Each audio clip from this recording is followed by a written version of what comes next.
होकर चट्टान पर 2 बार यहोवा की दुहाई दी और कहा, और यहोवा की परीक्षा यह कहकर कि क्या यहोवा हमारे बीच है या नहीं। निर्गमन 17 में मूसा ने परमेश्वर की आज्ञा के अनुसार चट्टान पर लाठी मारी थी, लेकिन गिनती 20 में परमेश्वर ने मूसा को चट्टान से बातें करने के लिए कहा था, न कि चट्टान पर लाठी मारने के लिए। लेकिन मूसा ने परमेश्वर की आज्ञा का उल्लंघन किया और चट्टान से बात नहीं की, बल्कि चट्टान पर लाठी मारी। तो गिनती 20 में मूसा ने दूसरी बार चट्टान को लाठी मारी थी, पहली बार निर्गमन 17 में मारी थी। अब यहाँ पर ध्यान देने योग्य बात यह है कि परमेश्वर ने मूसा को जो ये सजा दी थी कि मूसा वाचा की भूमि में नहीं जा पाया, वो सजा मूसा को इसलिए मिली कि मूसा ने 2 बार चट्टान को लाठी से मारा, पहली बार निर्गमन 17 में और दूसरी बार गिनती 20 में। मूसा को ये सजा इसलिए नहीं मिली थी कि मूसा ने गिनती 20 में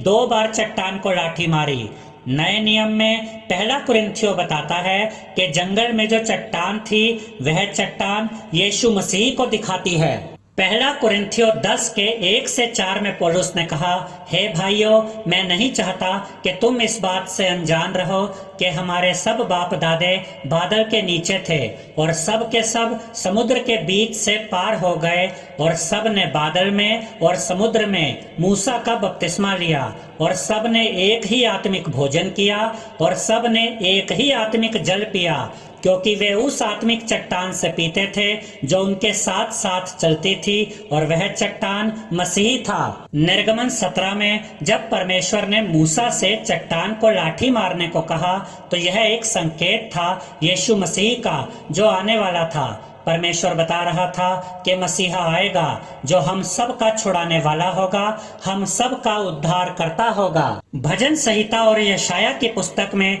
यीशु को कई बार चट्टान बताया गया है और कोने का पत्थर बताया गया है जिस पर चोट पड़ी, यानी कि यीशु हमारे लिए मारा गया। बाइबल बताती है कि यीशु हमें जीवन का जल देता है। यूहन्ना 4 के 10 में यीशु ने सामरी स्त्री से कहा, यदि तू परमेश्वर के वरदान को जानती और यह भी जानती कि वह कौन है जो तुझसे कहता है मुझे पानी पिला, तो तू उससे मांगती और वह तुझे जीवन का जल देता। इब्रानियों की पुस्तक में लिखा है कि यीशु हम सबके पापों के लिए एक बार बलिदान हुआ और यीशु के बलिदान के बाद हमारे पापों की क्षमा के लिए किसी और बलिदान की आवश्यकता नहीं रही। तो निर्गमन 17 में परमेश्वर चाहता था कि मूसा एक बार चट्टान को लाठी से मारे, जो इस बात का संकेत था कि यीशु हमारे पापों की क्षमा के लिए और हमारे उद्धार के लिए एक बार बलिदान होगा। और ये परमेश्वर की योजना में था, ये परमेश्वर की मर्जी में था।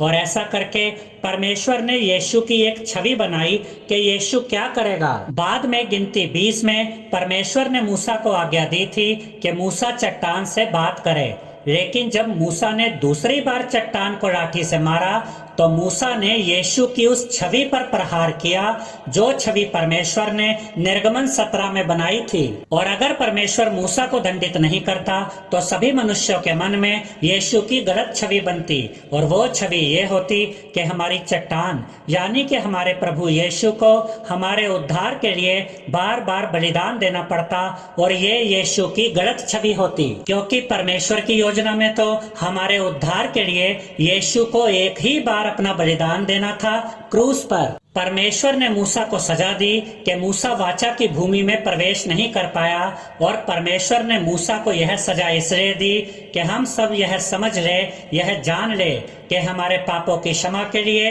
हमारे उद्धार के लिए यीशु एक ही बार बलिदान होगा, और अपना वो बलिदान यीशु क्रूस पर दे चुका है। और मूसा को सजा देकर परमेश्वर ने हमें ये संदेश भी दिया कि हम अपने कर्मों के द्वारा या सिर्फ आज्ञाओं का पालन करके उद्धार प्राप्त नहीं कर सकते, यानी कि मूसा हमारा उद्धार नहीं कर सकता। उद्धार तो केवल यीशु के अनुग्रह से ही हो सकता है। उद्धार का केवल एक ही तरीका है, उद्धार का केवल एक ही मार्ग है, और वो तरीका है, वो मार्ग है यीशु मसीह पर विश्वास।